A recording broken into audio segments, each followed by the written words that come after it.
सरकार के करीब भी दिखाई पड़ते हैं, जहां पर पीएम मोदी के साथ में शरद पवार नजर आते हैं। तो क्या ये तस्वीरें अब एक अलग कहानी को सहारा देते हुए दिखाई पड़ते हैं? तो क्या अब ये कुछ और कहानी यहाँ पर बयां करेगी? अपने आप में बड़ा प्रश्न है। और दूसरा बड़ा प्रश्न कि अगर यहाँ जो शरद पवार की जो एनसीपी है, यहाँ सिर्फ अकेले आएगी या एनसीपी का विलय भी इसमें? क्या बीजेपी और एनसीपी इसका गठबंधन होने वाला है? क्या शरद पवार अब इंडिया गठबंधन के साथ नहीं बल्कि एनडीए के साथ आने वाले हैं? क्या महाराष्ट्र में जो हर बार दल बदल का खेल देखा जाता है, क्या अब शरद पवार इसके लिए फैसला लेने के लिए तैयार हो जाएंगे? ये सवाल क्यों उठ रहा है? इसके पीछे एक मुलाकात नहीं बल्कि कई ऐसे बड़े चेहरे हैं जो लगातार एक दूसरे से मुलाकात ही नहीं कर रहे हैं बल्कि घंटों बैठक भी हो रही। पहले शरद पवार एकनाथ शिंदे के काबिन में विधायकों के साथ बैठक करते हैं, एकनाथ शिंदे से मिलते हैं और इसके बाद जयंत पाटिल और मुख्यमंत्री देवेंद्र फडणवीस की मुलाकात होती है। और आज की तस्वीरें कि प्रधानमंत्री नरेंद्र मोदी से मुलाकात शरद पवार और सुप्रिया सुले करती है। ये मुलाकात नहीं है, तस्वीरों से अंदाजा लगाया जा सकता है कि कितना प्रेम प्रधानमंत्री नरेंद्र मोदी के जरिए दिखाया जा रहा है। कुछ वक्त पहले एक तस्वीर थी जब खुद प्रधानमंत्री शरद पवार को पानी ऑफर करते हुए मंच से नजर आ रहे थे। आज की तस्वीरें हैं कि शरद पवार का हाथ पकड़कर अपने कैबिन में लेते हुए दिखाई दे रहे हैं।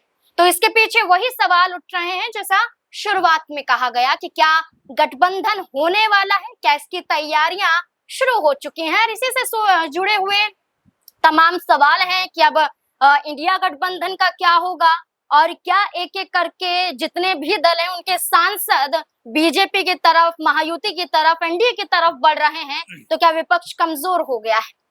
चर्चा करने के लिए वरिष्ठ सहयोगी अमन जी हमारे साथ मौजूद हैं। जानने की कोशिश करेंगे कि अब क्या माहौल महाराष्ट्र में देखने को मिल रहा है। सर, शरद पवार, सुप्रिया सुले और प्रधानमंत्री नरेंद्र मोदी की मुलाकात को कैसे देखते हैं? क्या वाकई जो संकेत मिल रहे थे वो संकेत नहीं बल्कि पूर्ण रूप से सत्य दिखाई दे रहा है? देखिए, बिल्कुल, और जाहिर सी बात है क्योंकि जिस तरह से मुलाकात हुई है, जिस तरह से शरद पवार और उनकी बेटी सुप्रिया सुले दोनों मिलकर पीएम मोदी से मुलाकात करते हैं, और जैसा आपने कहा कि हाथ पकड़कर उनको जो है सहारा देते हुए पीएम मोदी नजर आते हैं, तो ये तस्वीर जो है वो अपने आप में बड़ी कहानी कहती हुई नजर आती है कि क्या अब लगभग ये माना जाए कि शरद पवार की जो एनसीपी है वो एनडीए में शामिल होने को तैयार है। क्योंकि ये भी कहा जा रहा था कि एक दिन पहले आपने भी तस्वीरें देखी होंगी जहां जंतर मंतर पर सुप्रिया सुले और शरद पवार जो छात्रों का प्रोटेस्ट है उनको समर्थन देते हुए दिखाई पड़े, और अब ये तस्वीर निकलकर सामने आती है जिसमें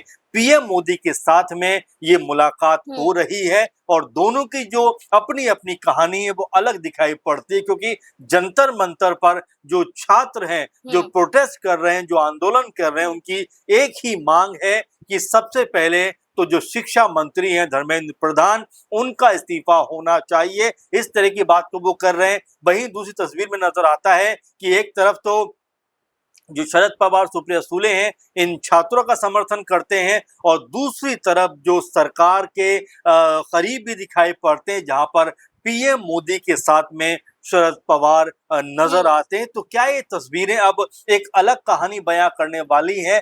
क्या ये जो तस्वीरें हैं ये महाराष्ट्र की राजनीति में एक बार फिर से कोई बड़ी उथल पुथल करने वाली है? अच्छा सर, इससे पहले परिसीमन बिल को लेकर भी सुप्रिया सुले ने कहा था कि अगर आप बदलाव करने के लिए इस बिल में तैयार हैं तो हम संसद के अंदर आपको समर्थन सौंपेंगे। देखिए, जाहिर बात है, आपने बहुत ही अहम बात यहाँ पर उठाई, क्योंकि ये बात तो सुप्रिया सुले ने पहले कह दी कि अगर आप परिसीमन विधेयक को नए सिरे से अगर लेकर आते हैं, यानी कि एक तरीके से उन्होंने सहमति दे दी कि अगर परिसीमन विधेयक पे अगर आप पुनर्विचार करते हैं, कुछ चीजों को बदलते हैं, तो हम फिर आपको समर्थन देने पर विचार कर सकते हैं। उसके अलावा सुप्रिया सुले ने कुछ दिनों पहले ये भी कहा कि उनकी जो यात्रा थी उत्तर प्रदेश में थी, वो नाश्ता सुबह सीएम योगी के साथ में कर रही थी और जो लंच है वो डिंपल यादव के साथ में कर रही थी। यानी वो ये बताना चाह रही थी कि सबके साथ में उनकी कहीं ना कहीं मजबूती है, सबका साथ वो लेकर चलना चाहती है। और यही बात शरद पवार के बारे में भी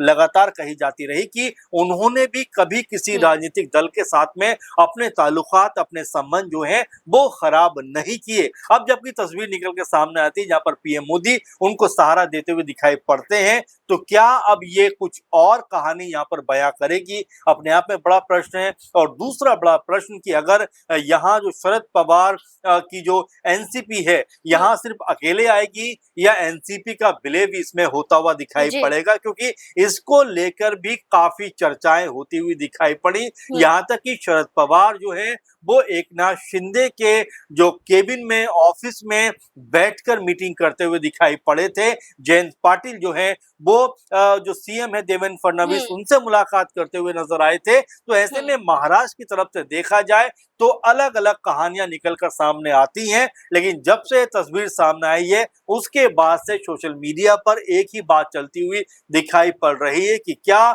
शरद पवार की एनसीपी अब जो एनडीए कुनबा है उनके साथ ही जुड़ने वाली है, क्या उनका समर्थन करने वाली है। क्योंकि संसद के अंदर आप देख रहे हैं लगातार गतिरोध बना हुआ है, छात्र जो हैं वो प्रोटेस्ट कर रहे हैं, विपक्ष जो है वो लगातार सरकार को घेरा। और ऐसे इस बीच में शरद पवार के राजनीतिक तौर पर कोई बड़ी हलचल यहाँ पर कह सकते हैं कि कराते हुए नजर आते हैं, ये अपने आप में अहम रहेगा। अच्छा सर, आपने डिंपल यादव का जिक्र किया कि सुप्रिया सुले ने ये कहा कि लंच उनके साथ किया जाता है। इससे पहले 21 जुलाई को मल्लिकार्जुन खड़गे जो है उनका जन्मदिन था। इस मौके पर एक वीडियो सामने आती है जिसमें सुप्रिया सुले उनके पैर छूते हुए दिखाई देती है। एक तरफ कांग्रेस पार्टी के प्रति इतना सम्मान, एक बुजुर्ग के प्रति इतना सम्मान, तो दूसरी तरफ ये अटकलें कि वो अब विपक्ष का साथ नहीं दे सकती हैं। तीसरी तस्वीर जब वो जंतर मंतर पर पहुंच जाती हैं तो ये खुद ही गुमराह करने की कोशिश नहीं की जा रही। पहली बात तो ये है जिस तरह से आपने कहा कि जाहिर बात है कि जो मैंने आपको कहा भी कि शरद पवार एक ऐसे नेता रहे जिनके सबसे ताल्लुकात बेहतर हैं। और वही बात सुप्रिया सुले ने भी कही कि देखिए अगर मैं सीएम योगी से मुलाकात करती हूँ तो इसका मतलब ये नहीं कि मैं समाजवादी पार्टी को छोड़ दूंगी, क्योंकि यहाँ तक वो कहती हैं कि उनसे तो उनके घर जैसे रिश्ते हैं, तो वो बैलेंस करके चलना चाहते हैं। और जहां तक पैर छूने की बात है तो अभी जो रक्षा मंत्री हैं राजनाथ सिंह, उनके भी वो पैर छूते हुए दिखाई पड़ी। तो क्या ये राजनीतिक समीकरण है, क्या राजनीति करना चाहते हैं? क्योंकि तमाम दलों को साधते हुए अब जो तस्वीर निकल कर सामने आती है ये अपने आप में एक अलग कहानी कहती हुई नजर आती है। क्योंकि एक तरफ आप खड़गे जो कांग्रेस पार्टी के अध्यक्ष भी हैं उनके आप पैर छूते हैं, फिर राजनाथ सिंह जी के पैर छूते हैं। इसके अलावा आप ये भी कहते हैं कि डिंपल यादव के साथ लंच करते हैं, सीएम योगी के साथ नाश्ता करते हैं। तो कुल मिला जुला कर ये कहना आप चाहते हैं कि पॉलिटिकल तौर पर ना किसी से दुश्मनी और ना किसी से दोस्ती, जैसा जहां मौका मिलेगा वैसा फैसला हम यहाँ पर करते हुए नजर आएंगे। अगर शरद पवार वाकई महायुति की तरफ बढ़ते हैं और अगर बीजेपी के साथ गठबंधन होता है तो एक बड़ा यहाँ पर फर्क नजर आएगा, क्योंकि शरद पवार की पार्टी के पास 10 विधायक और सांसदों की बात करें तो 8 सांसद, बड़ा आंकड़ा महायुति के पास पहुंच जाएगा और विपक्ष पहले से ज्यादा और भी कमजोर हो जाएगा। तो ऐसे में शरद पवार पर सबकी नजरें टिकी हुई हैं कि आखिरकार वो फैसला क्या लेंगे।